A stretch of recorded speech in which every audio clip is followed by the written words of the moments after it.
Jadi beruntung lah ya, Sangat, dikasih kesempatan, sangat beruntung. beruntung dikasih kesempatan ini. Sangat beruntung, my brother. Ya, kita sudah mendapat satu pelayanan yang menurut saya secara doktrinalnya bagus, materi-materinya, dan ya tinggal kita mengembangkan saja. Tinggal kita menjalankan dan kita mengembangkan gitu. Brother, kita berdoa dulu Ayo, untuk setelah itu kita mungkin ngobrol-ngobrol ringan untuk buku Yesaya. oke. Mari kita berdoa. Terima kasih ya Tuhan, kami bersyukur atas kasih-Mu, atas penyertaan dan perlindungan Tuhan dalam hidup kami, sehingga kami boleh bertemu pada hari ini untuk mempelajari firman-Mu. Kami berdoa supaya diskusi ini bisa berjalan dengan baik, bisa membantu kami secara pribadi, begitu juga dengan setiap orang yang mendengarkannya. Terima kasih Tuhan, kami serahkan doa kami dan acara kami ke dalam tangan Tuhan. Di dalam nama Tuhan Yesus kami berdoa dan ucap syukur. Amin. Ya, terima kasih Brother Naik. Sama-sama. Kita masih melanjutkan untuk buku Yesaya. Ya.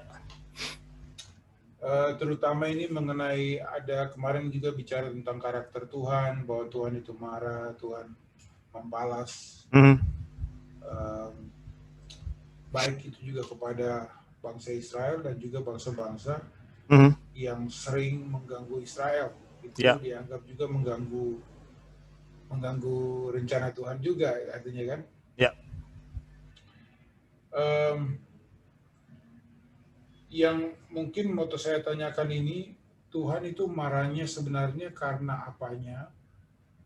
Kemudian kalau dia marah pada dosa tertentu dari bangsa Israel itu, apakah level dosa itu lebih tinggi daripada dosa yang lain gitu?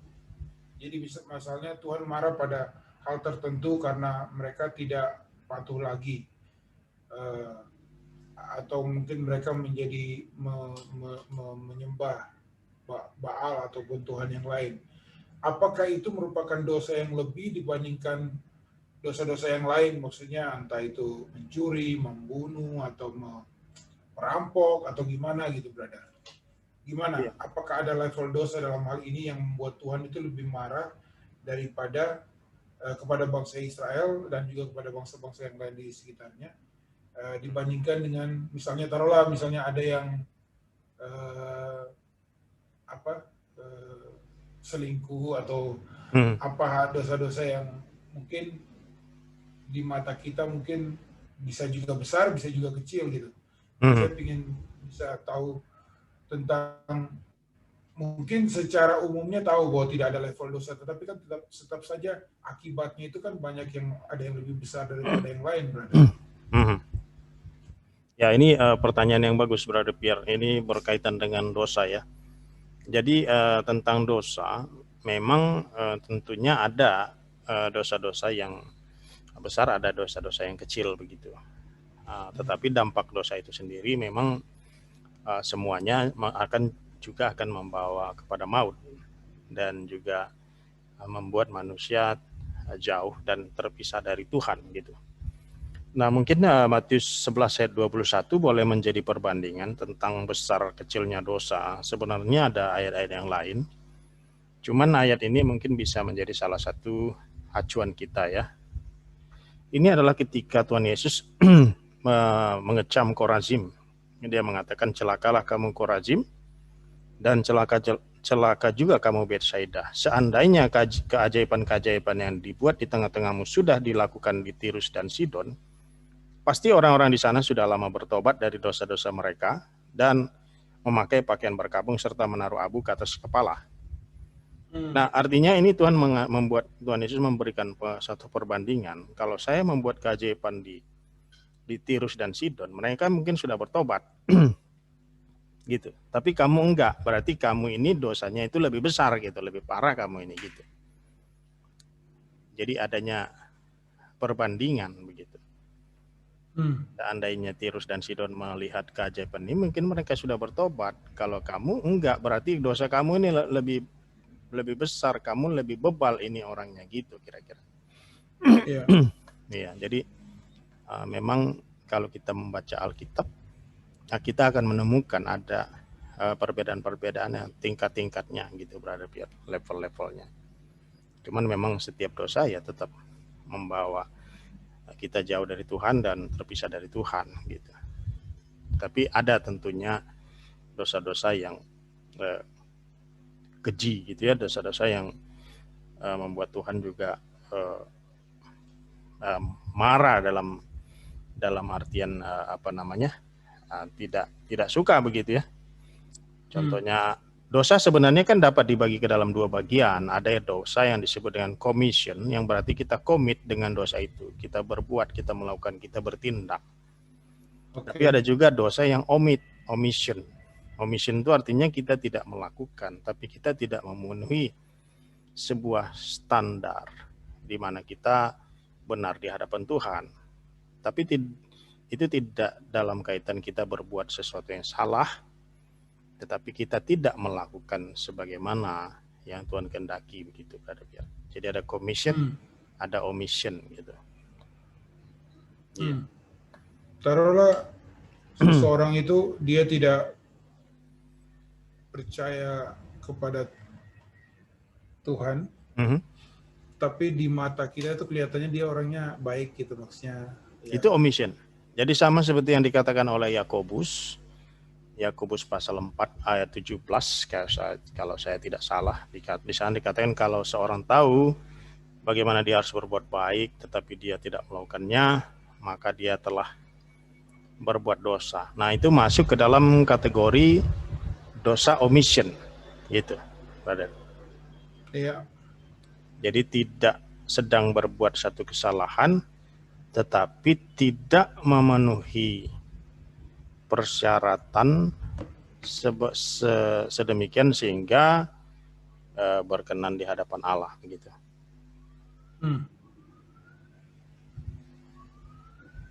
Jadi hukuman terhadap bangsa Israel ini maksud saya sampai Tuhan betul-betul marah ini levelnya bagaimana tuh, brother? Sebenarnya salah satu level yang paling tinggi adalah ketika membuang mereka keluar dari Yerusalem, keluar dari Yehuda, keluar dari tanah perjanjian. Itu sebenarnya level yang paling besar gitu. Jadi selama mereka berbuat dosa mulai dari zamannya hakim-hakim setelah Yosua, sebenarnya itu sudah termasuk banyak mendapatkan bisa dikatakan semacam anugerah lah, dalam artian mereka tidak langsung dibuang begitu, padahal sebenarnya kejahatan mereka sudah luar biasa. Setelah Salomo mereka menyembah berhala, tetapi puncak bisa dikatakan paling maksimalnya itu ya ketika mereka dibuang itu, brother Pierre. Ya, ketika mereka dibuang. Tetapi waktu dibuang juga kan orang-orang yang dibuang kan tidak semuanya juga jahat. Contohnya Daniel dibuang pada pembuangan pertama sekitar tahun 605 gitu, ketika era Yoyakim misalnya gitu ya. Nah, Daniel kan sebenarnya bukan orang yang jahat, tetapi itulah dosa. Dosa itu mempunyai corporate nature. Artinya corporate nature itu bahwa dia memberikan konsekuensi buruk terhadap orang-orang yang di sekitar. Misalnya seseorang berbuat dosa, maka bukan hanya dia saja yang berdampak. Contoh, seseorang membunuh atau melakukan teror atau merusak, ya, merampok. Ya, tentunya bukan hanya dia yang mengalami kerugian, tapi banyak gitu. Atau mungkin seorang teroris meledakkan suatu gedung, ya banyak korbannya gitu. Ya memang dia bersalah dan dia mungkin ditangkap atau gimana, tapi yang lain juga kan terkena dampaknya. Itulah corporate nature daripada dosa. Itu berdampak pada sekeliling dan bahkan masih jauh lagi gitu. Iya. Begitu, brother Pierre. Oh. Iya. Menarik. Bahkan mungkin sampai sekarang kalau orang masuk gedung harus di scan. Kalau dulu kan nggak ada. Nah, itu salah satu dampaknya kan jadi repot. gitu ya. Kalau dulu kan nggak ada ya, zaman kita masih remaja nggak ada dulu dicek-cek itu mah nggak ada. Nah itulah corporate nature daripada dosa.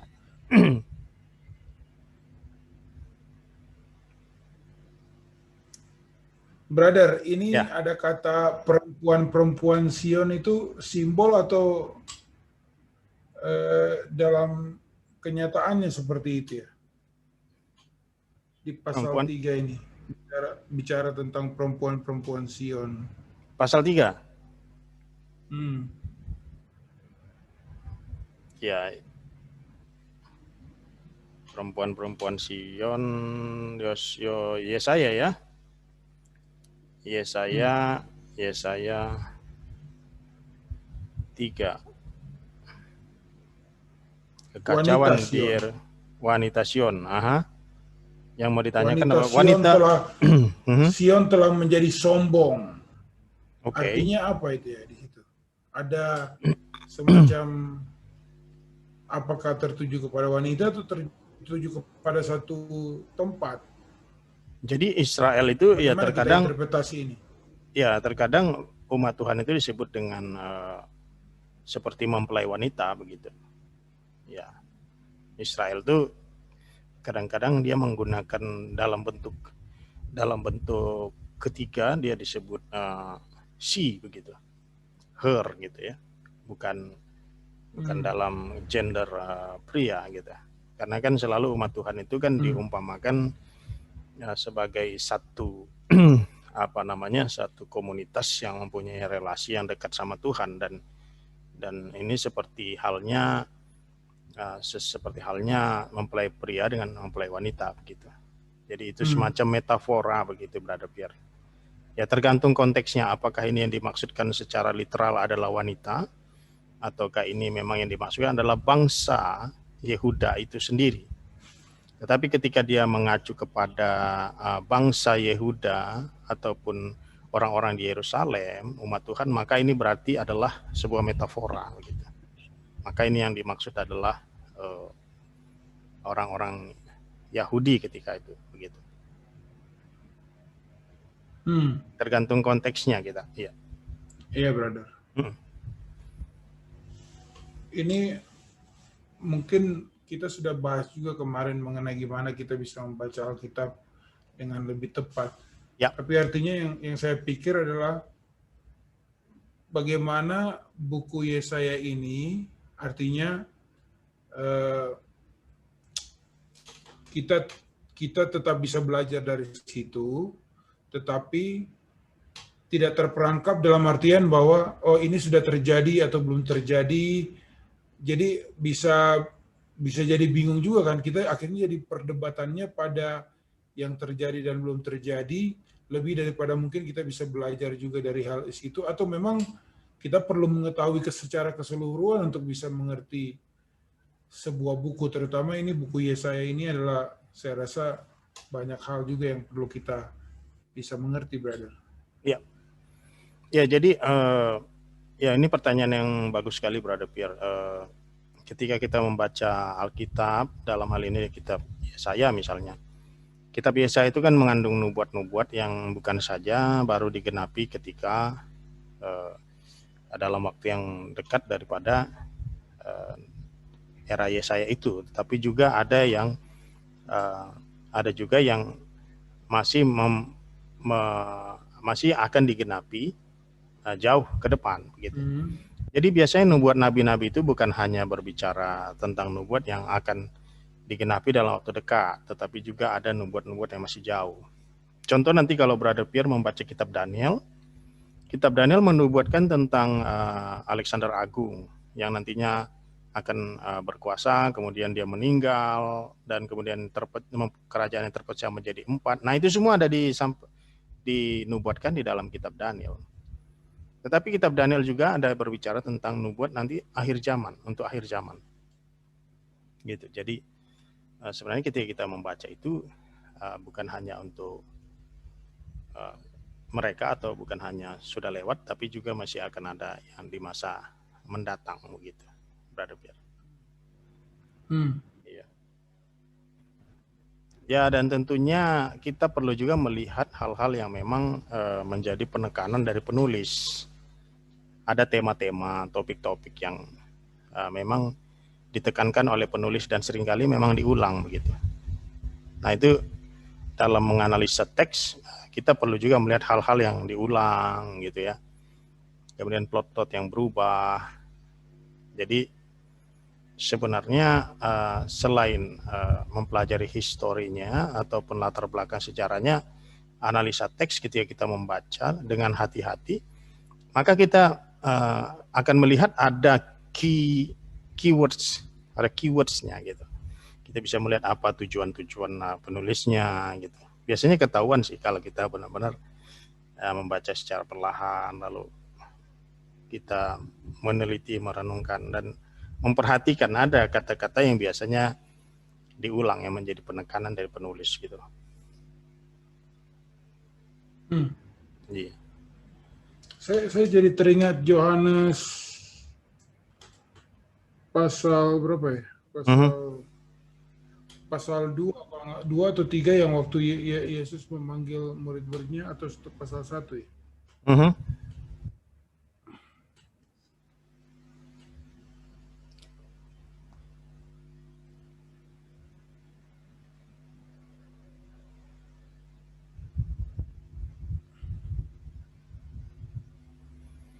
Yohanes kayaknya pasal 1 ayat 45.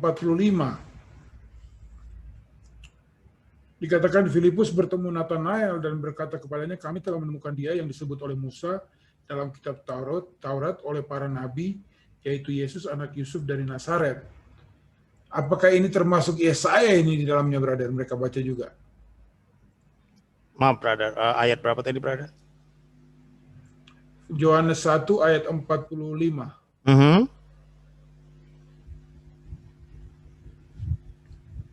Ya. Waktu Filipus bertemu dengan Yesus, kemudian dia panggil Nathanael, kemudian di situ dia bilang kepada Nathanael, kami telah menemukan dia yang disebut oleh Musa dalam kitab Taurat dan oleh para nabi, yaitu Yesus anak Yusuf dari Nazaret. Betul. Jadi ini para nabi berarti banyak nabi, sedangkan yang Musa ini adalah di Ulangan 18 ini. Ya. Sorry, para nabi maksudnya siapa nih? Para nabi ya banyak nabi. Jadi kan nabi-nabi juga banyak bernubuat mengenai Yesus.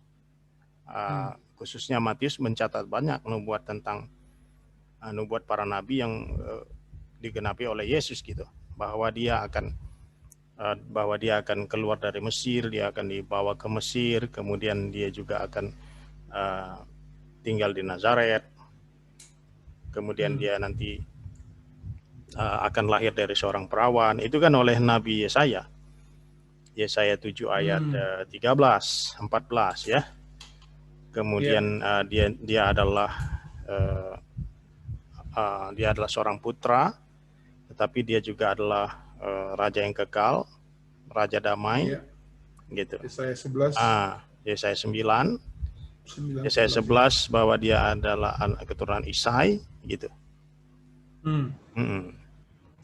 Kemudian Mika, dia akan lahir di Bethlehem gitu kan. Jadi ada banyak nubuat-nubuat para nabi yang berkenaan dengan Yesus. Juga nubuat Daniel misalnya, ketika Daniel mengatakan bahwa nanti akan ada batu jatuh dari langit, makanya Yesus disebut batu penjuru, batu ini gitu ya.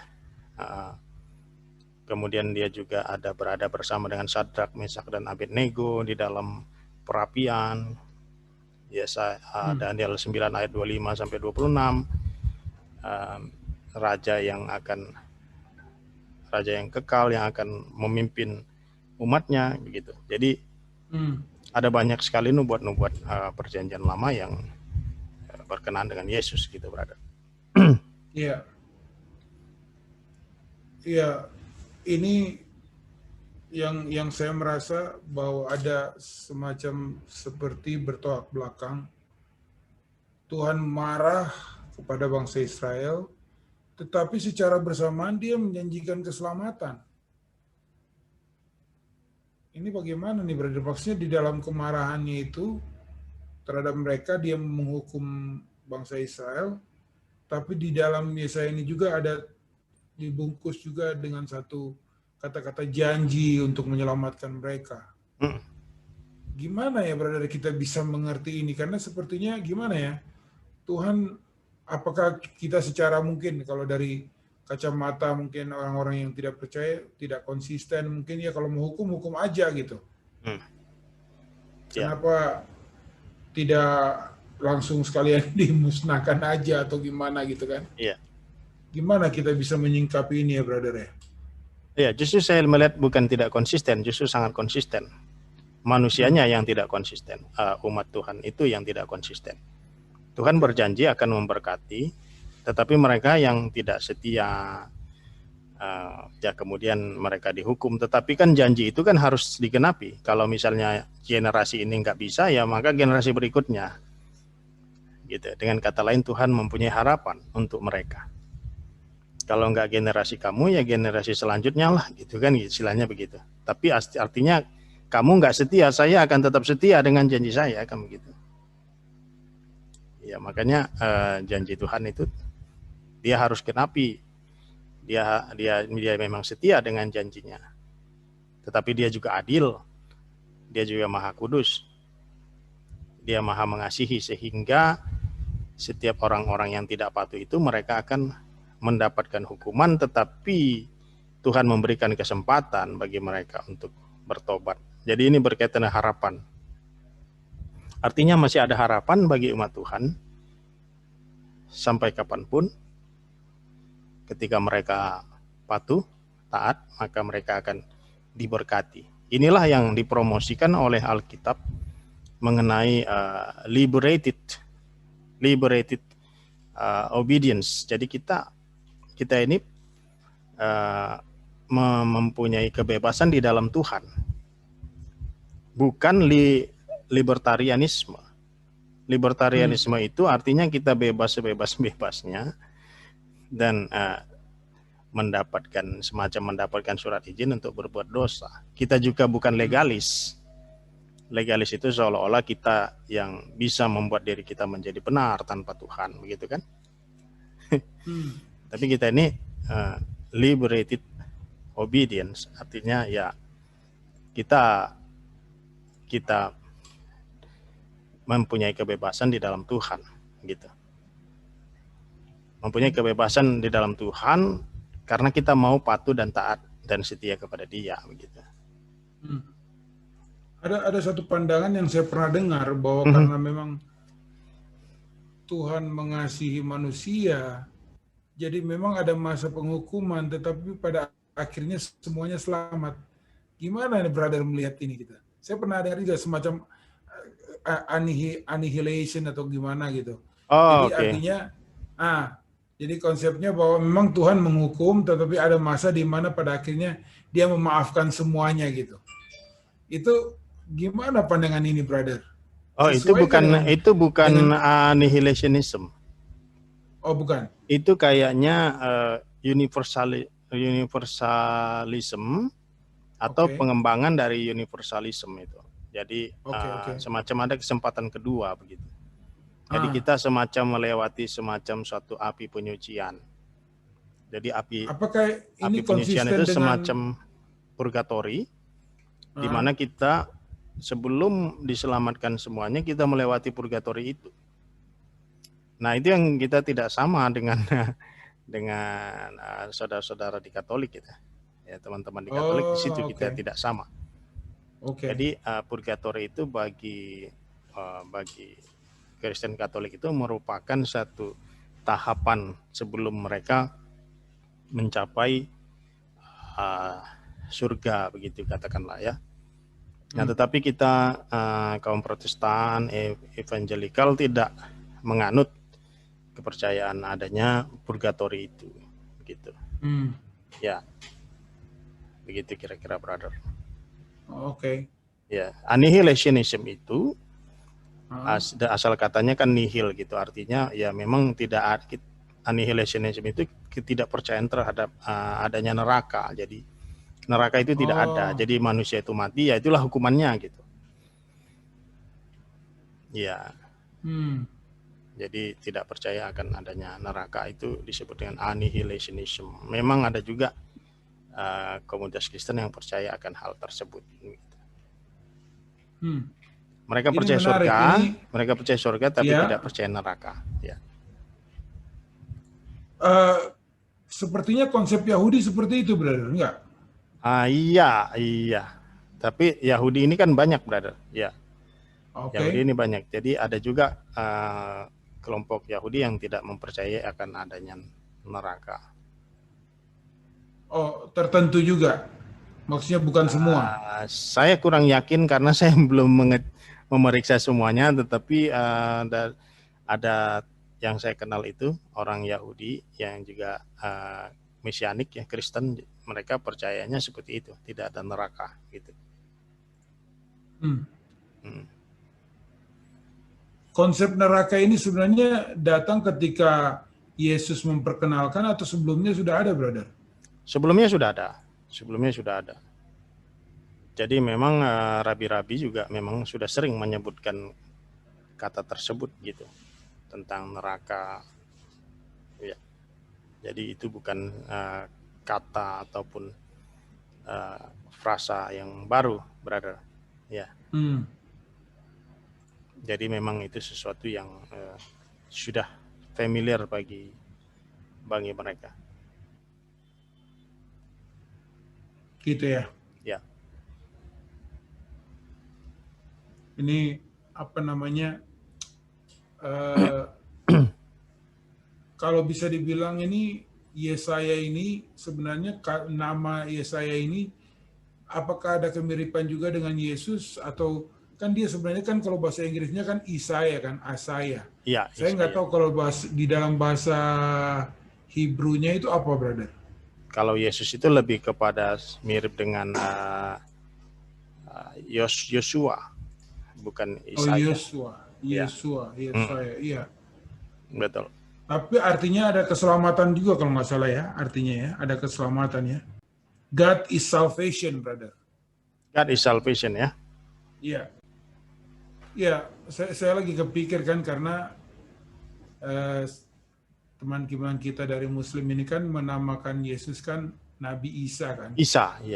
Iya, kenapa mereka menamakan itu, brother ya? Maksudnya bukan itu ada hubungannya dengan nama pemanggilan nama dari Arabik atau bagaimana ya? Ya, karena dia menggunakan versi Arabik. Jadi kan masih dalam satu rumpun antara Ibrani, kemudian Arab, begitu juga dengan Aram, begitu, brother. Jadi Isa itu maksudnya adalah Yesus gitu. Iya. Jadi memang kata lain dalam bahasa yang berbeda gitu.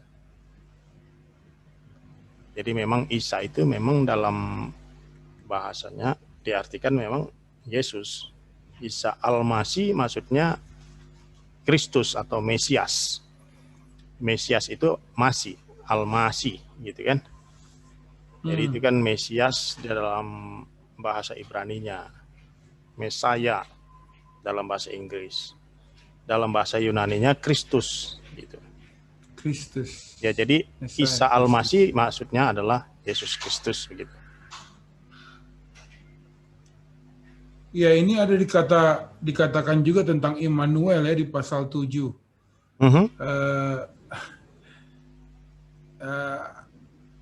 Artinya Tuhan bersama kita kan, Tuhan beserta kita.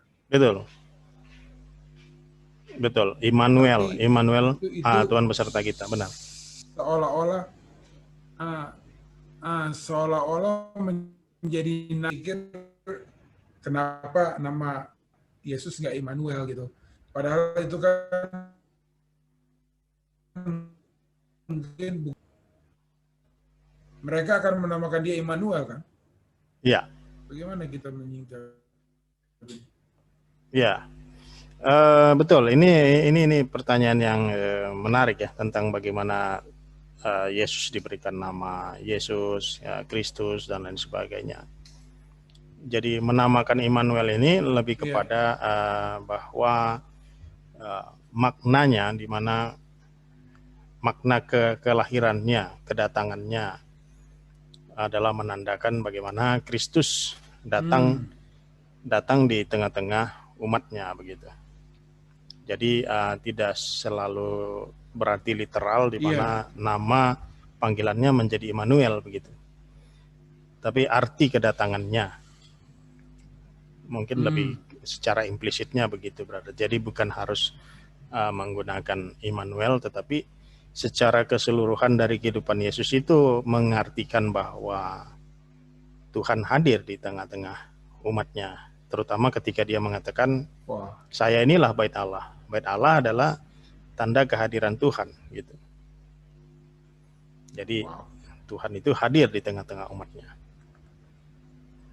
Sama seperti bagaimana dia mengatakan kepada Filipus, kamu melihat saya, kamu telah melihat Bapa. Artinya dia merepresentasikan secara lengkap, dia merepresentasikan secara sempurna gitu.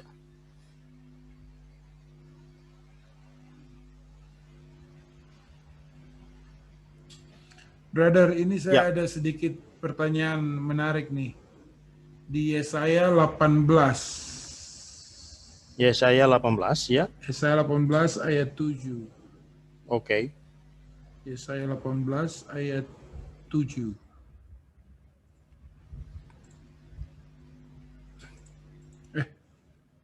Ini nih.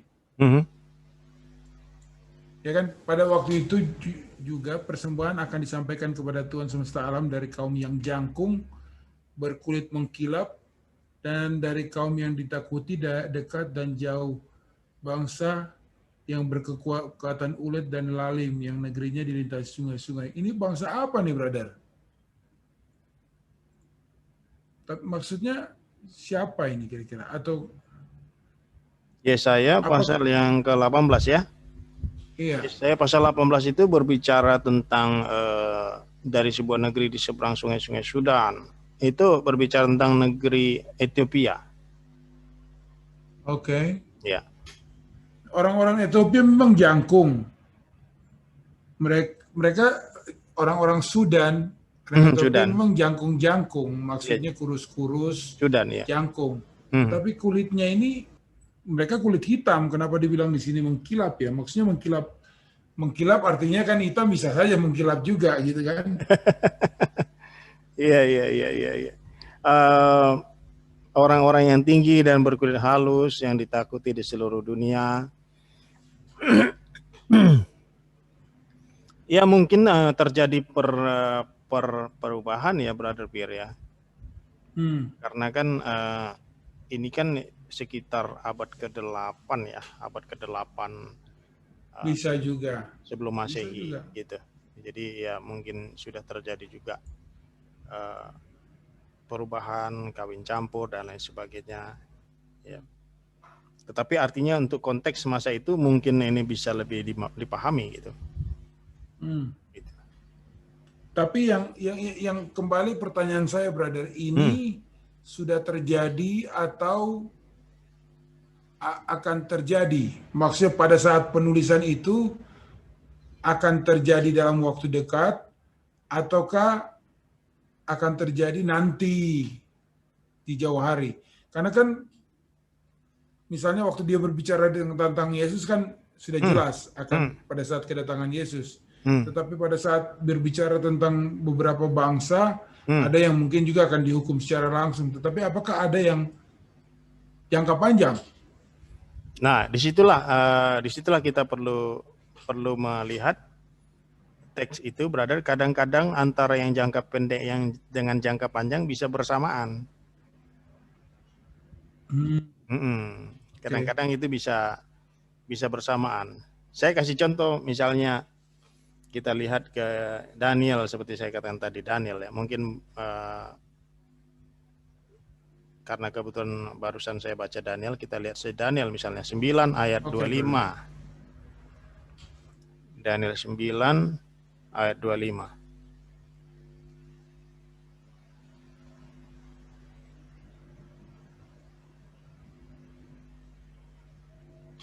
Ayat 25.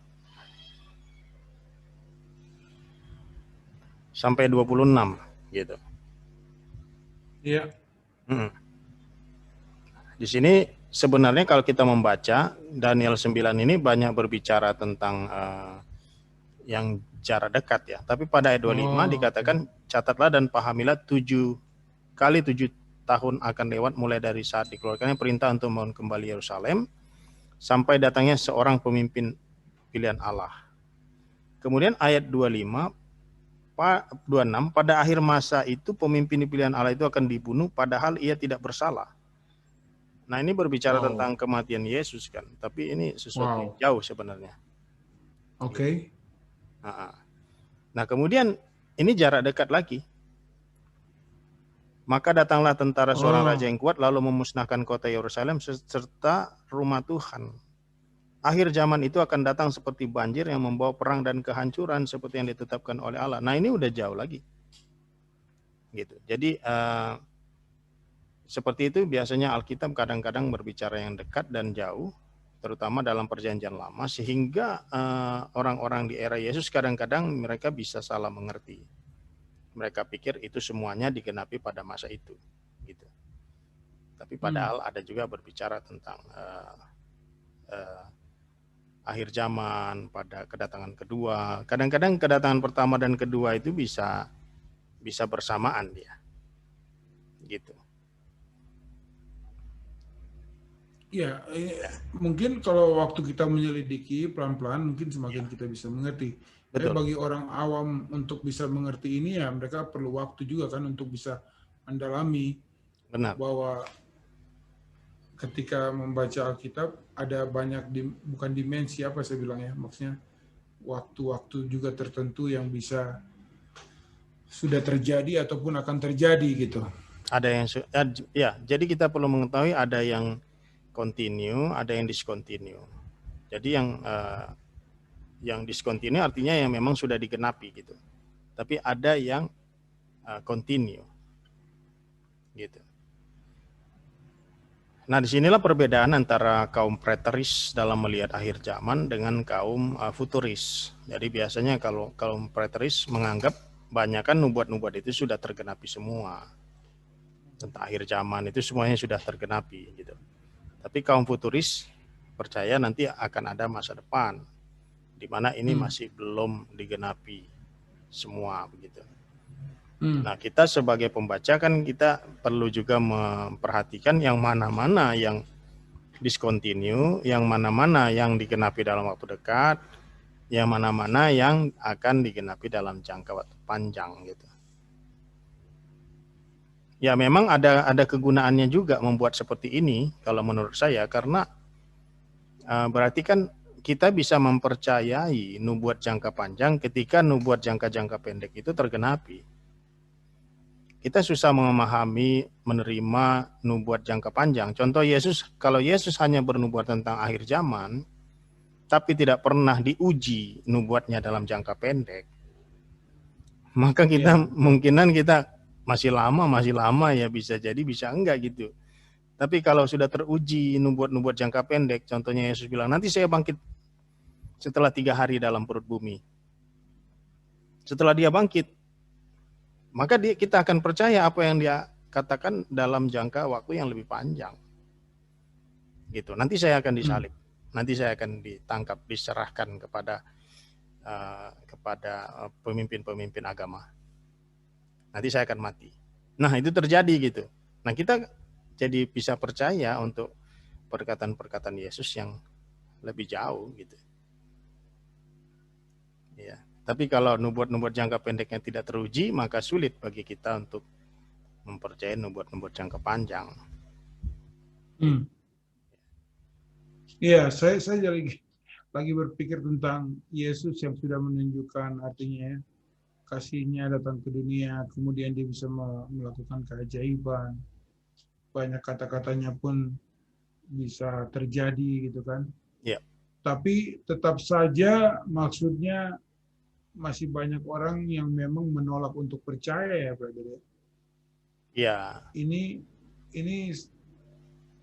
memang seperti itu yang Yesus katakan bahwa banyak orang nggak akan percaya gitu. Iya. memang kenyataannya seperti itu, tapi kan artinya kadang-kadang kan kita lihat ini kan sudah jelas gitu. Apakah jelas bagi kita, tidak jelas bagi orang lain, atau bagaimana ya, brother? Ya, jadi memang untuk hal-hal semacam ini, bisa terjadi sebenarnya itu sudah luar biasa. Contohnya ya, brother Pierre ya. Beberapa waktu lalu teman saya memberikan suatu kritik terhadap katakanlah akurasi tanggal-tanggal di dalam Alkitab misalnya. Nah, yang mana itu juga kan belum bisa dibuktikan dalam artian belum bisa difinalisasi lah katakan.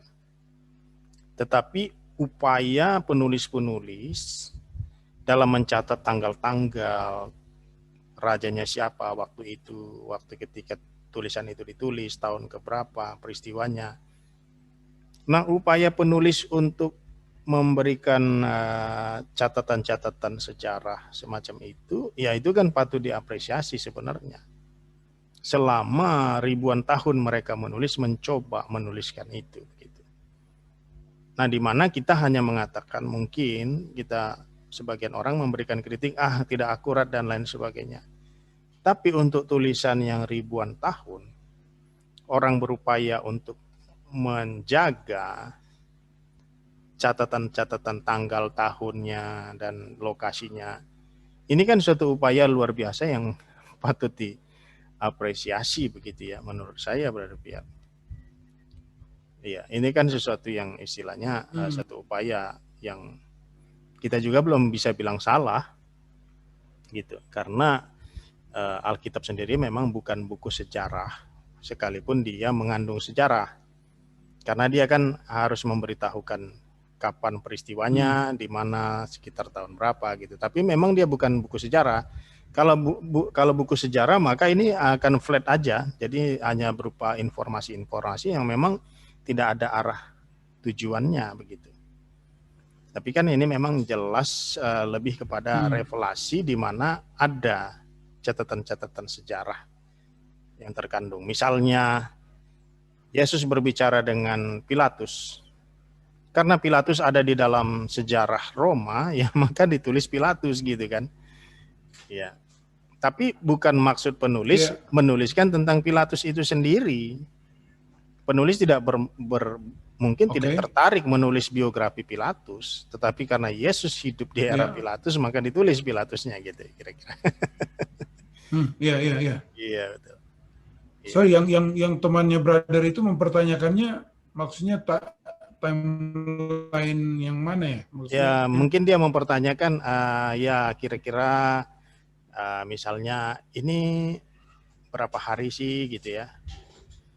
Misalnya salah satu contoh, dia hanya bertanya begitu. Ini kira-kira Nuh itu sebenarnya berada di dalam kapal itu berapa hari sih gitu.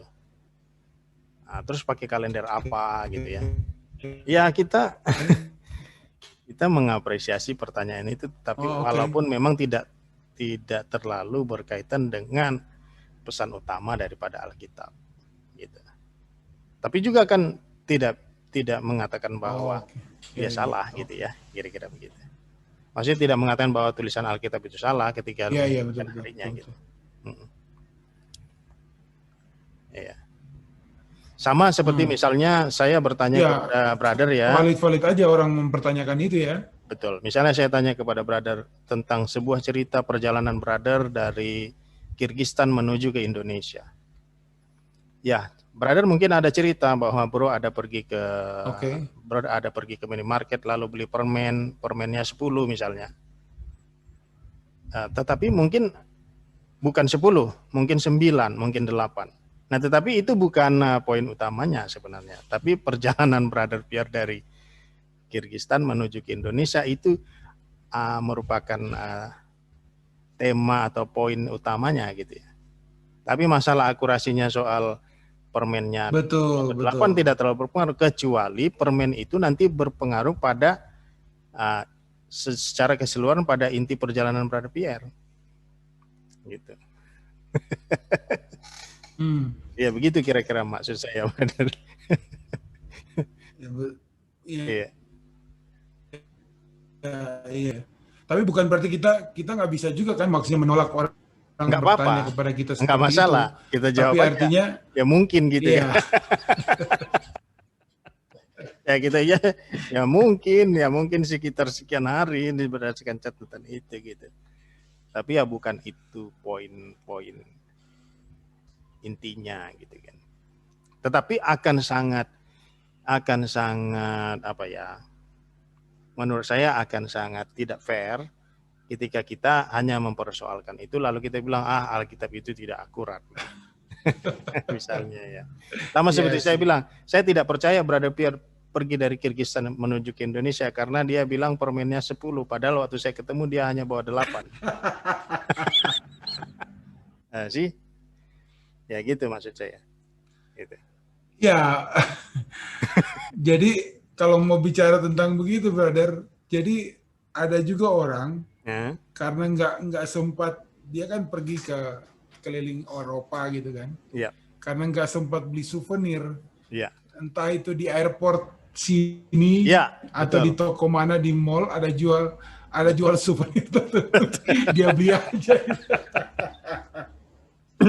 Itu sama seperti begini, Aduh. brother. Saya pulang dari Medan. Saya tidak membawa itu. Saya tidak membawa oleh-oleh. Bolu meranti. Tetapi di Jambi kan sudah ada jual bolu meranti misalnya. Jadi saya beli aja yang di Jambi. Aduh. Begitu, brother. Aduh.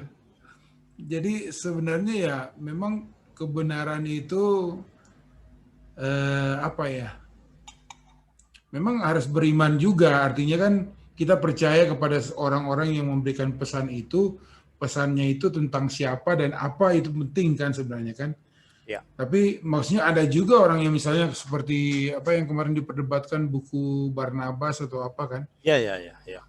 Maksudnya memang menuliskan dengan tidak tepat dan banyak hal-hal yang memang bertolak belakang dengan kebenaran Alkitab, ya kita mau gimana, maksudnya itu memang tidak benar, ya harus kita tolak gitu kan. Betul. Tapi kan bisa saja ada orang-orang menggunakan itu untuk menyerang akan kebenaran Alkitab gitu kan, brother. Betul. Benar. Ya makanya kita selain kita melihat bagaimana teks-teks itu, kemudian bagaimana Alkitab itu sendiri diterima oleh jemaat pada awalnya, kita juga mengapresiasi semua catatan-catatan atau karya-karya dari bapak-bapak gereja yang memang hidup di abad-abad yang relatif awal, misalnya abad kedua, abad ketiga, abad keempat, seperti itu, Brother Pierre. Dan biasanya tulisan-tulisan mereka cenderung menggemakan kembali tulisan-tulisan Alkitab itu sendiri dan pemahaman-pemahaman jemaat awal gitu. Ya, secara umumnya sih seperti itu.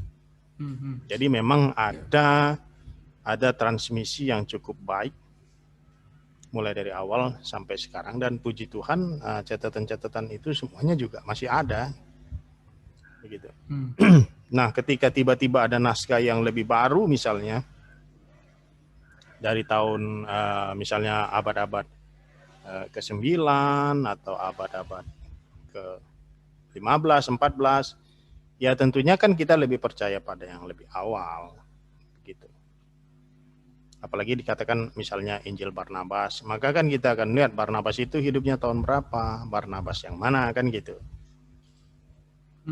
Ya, yang pasti bukan Barnabas Rasul kalau hidupnya di abad-abad yang lebih mendekati masa kita gitu.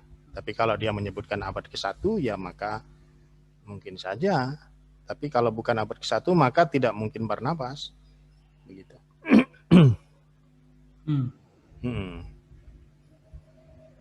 Ya, brother, ini masih banyak nih pembahasan di saya.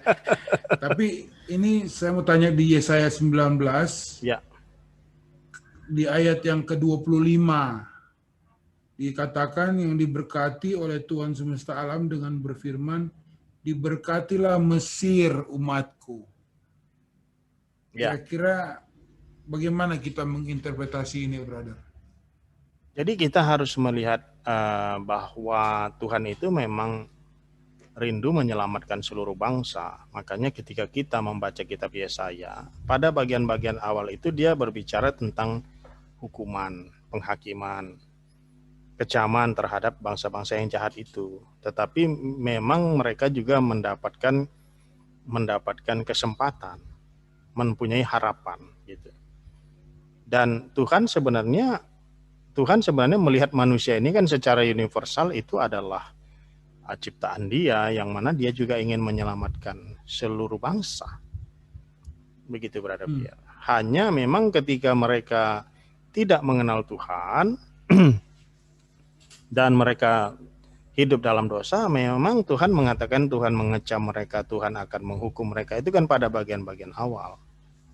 Tetapi nanti sebagaimana Tuhan janjikan kepada Abraham, makanya ketika kita membaca kitab Perjanjian Lama seperti Yesaya ini, itu tidak terpisah dari janji Tuhan kepada Abraham dalam Kejadian 12, bahwa Dia akan menyelamatkan bangsa-bangsa melalui keturunan Abraham, melalui Yesus maksudnya.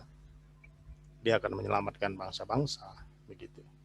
Jadi tidak heran bahwa Tuhan itu mengatakan Mesir itu umatnya, Dia mengasihi Mesir juga, ya sebagaimana juga dalam kisah Asyur, sebagaimana Dia juga mengasihi Mesir, Niniwe ketika mereka bertobat, ketika Dia mengutus Yunus, gitu. Jadi sebenarnya Tuhan bukan anti kepada bangsa-bangsa, gitu.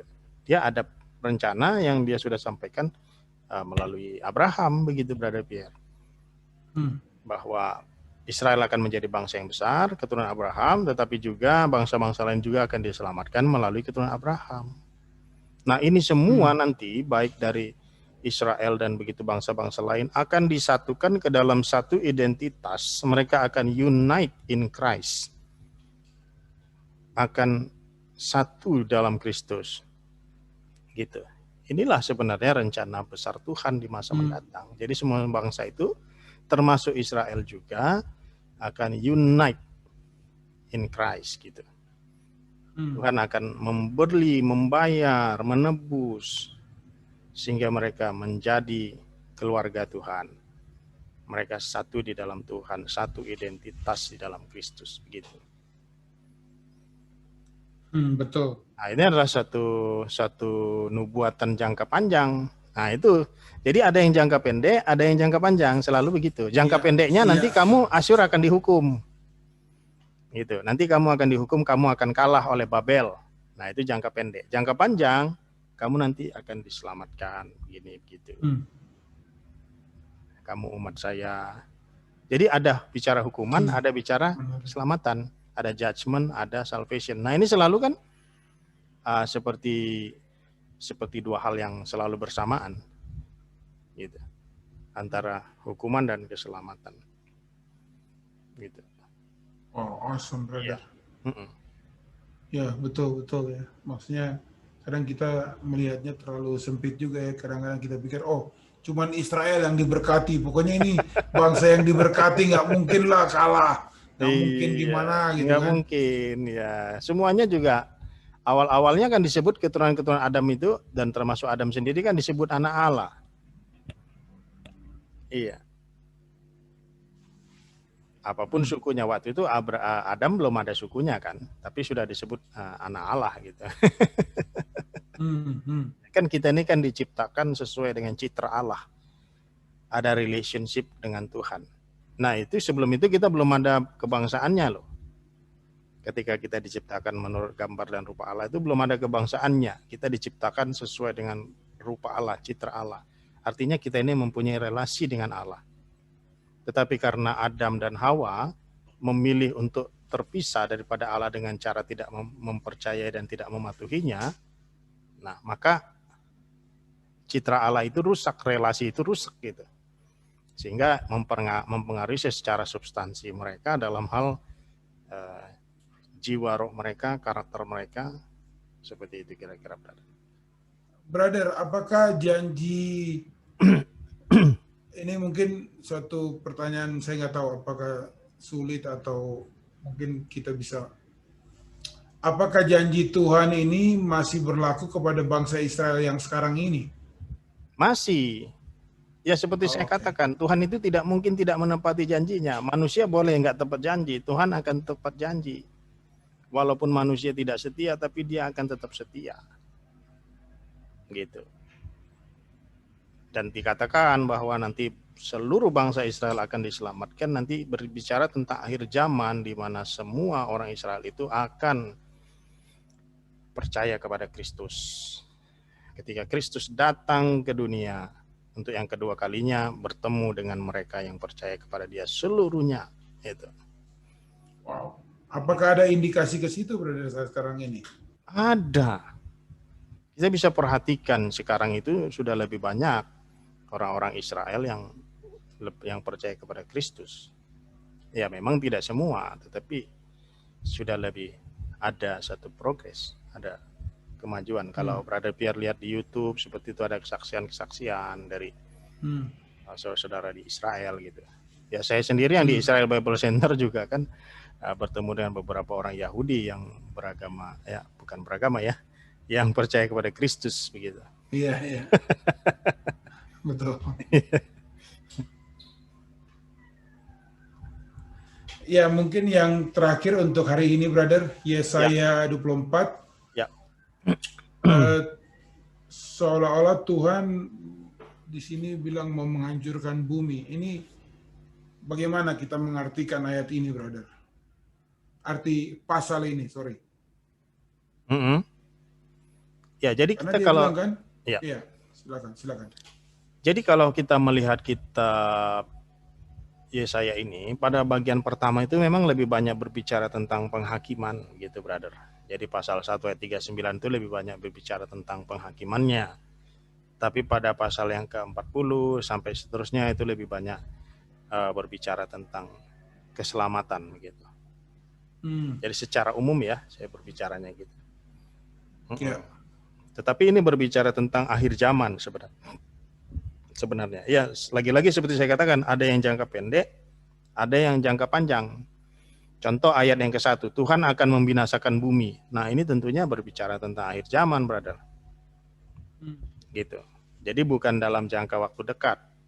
Ayat 3, bumi akan berantakan dan dihancurkan begitu.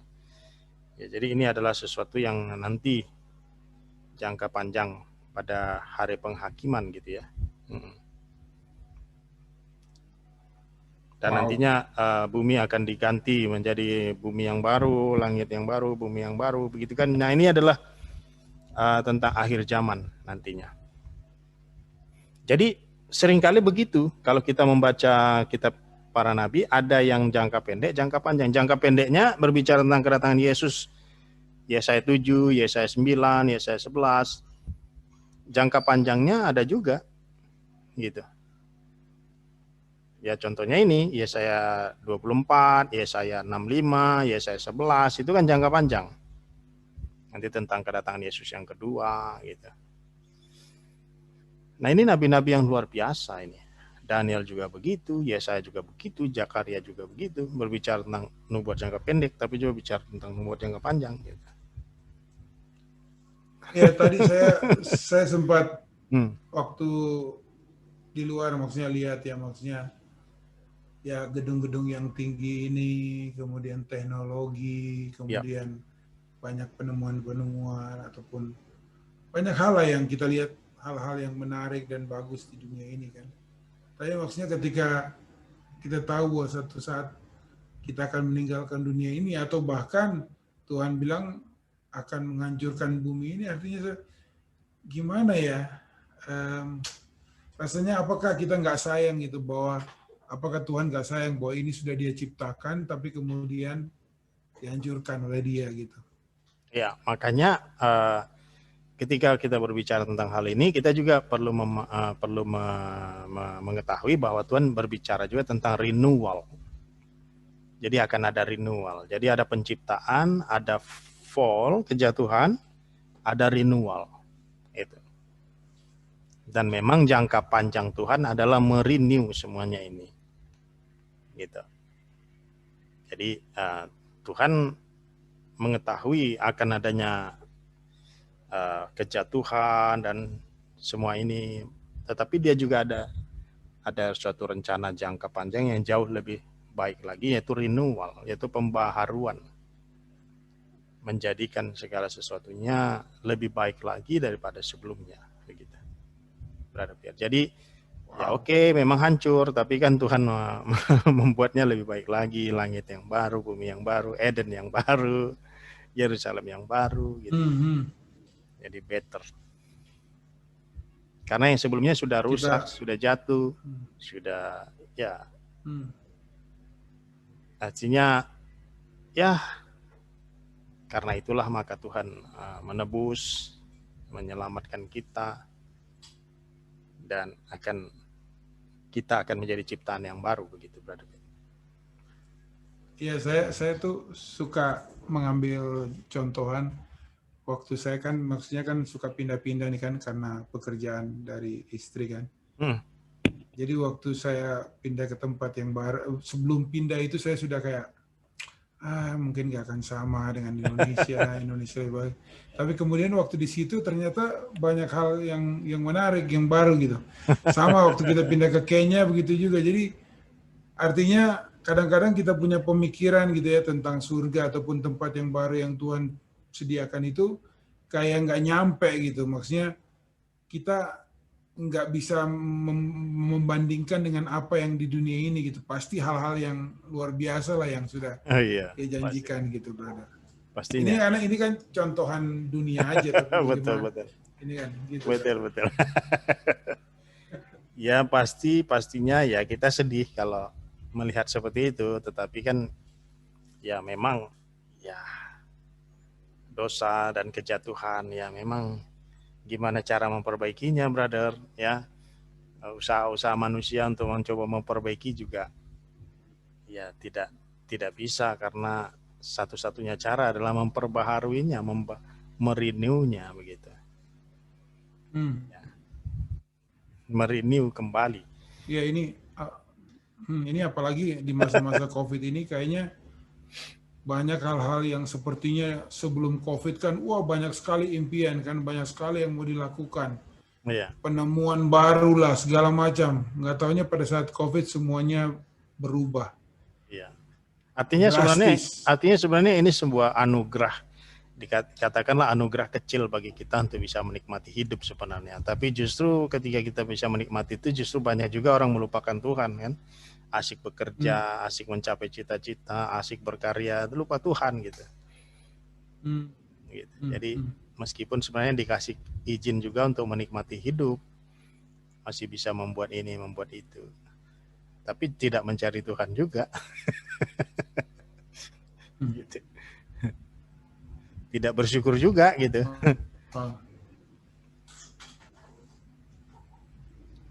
Betul.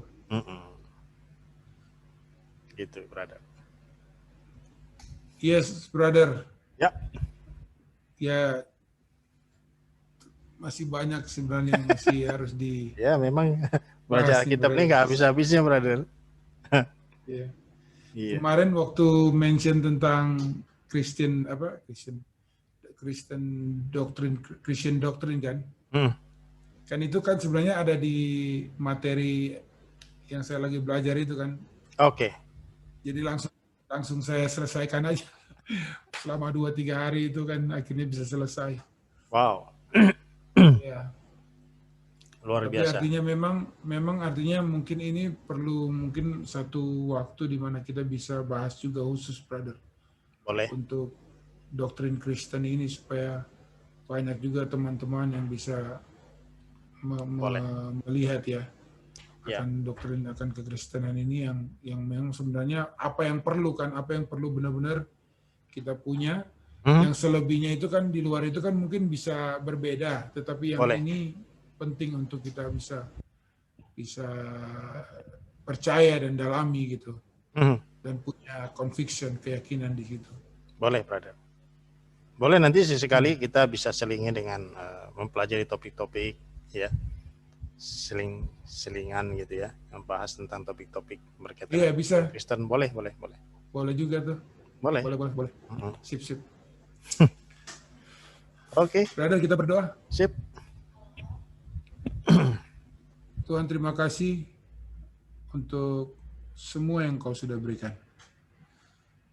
Menegur kami, mengingatkan kami, membuat kami untuk semakin mengerti akan rencana-Mu dalam hidup kami. Berkati Brother Naik, kesehatan dia, dan segala kegiatannya agar Tuhan berkati, sehingga semakin memuliakan Engkau, dimanapun dia berada Tuhan, dan juga ministry yang kita lakukan ini, agar bisa sampai kepada orang-orang di sekitar kami. Terima kasih Tuhan, dalam nama Yesus kami sudah berdoa. Amin. Amin. Thank you, brother.